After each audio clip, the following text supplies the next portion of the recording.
আজকে আমি করবো দেখুন করলার আর আলুর রেসিপি। এরকম লম্বা লম্বা কেটে নিয়েছি আর কড়াইয়ে দিয়েছি তেল। তেলের উপরে দিয়েছি আপনার কালো জিরা, একটা শুকনো লঙ্কা। এবার করলাটা খুব ভালো করে ভেজে নেব।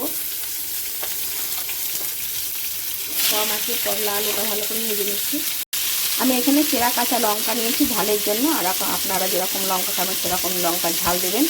আর এখানে নিয়েছি একটু নুন, হলুদ। এটা ভালো করে নেড়ে চেড়ে ঢাকনা দিয়ে দেবো।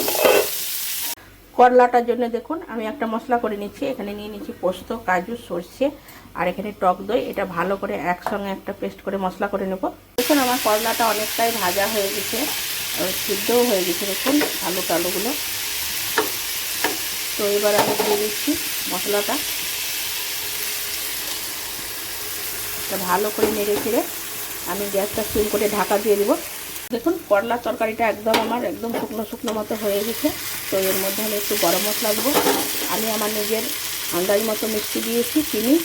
আপনারা চিনি যেরকম লাগবে সেরকম মতন দিবেন। একটু গরম মশলা দিয়ে দিলাম আর এখানে একটু গুঁড়ো লঙ্কাও দিয়েছি। তো দেখুন আমার করলাটা একদম রেডি হয়ে গেছে। করলার তরকারি একবার এরকম করে দেখবেন, সবাই খাবে, খেতে খুব সুন্দর হয় গরম গরম ভাতের সঙ্গে।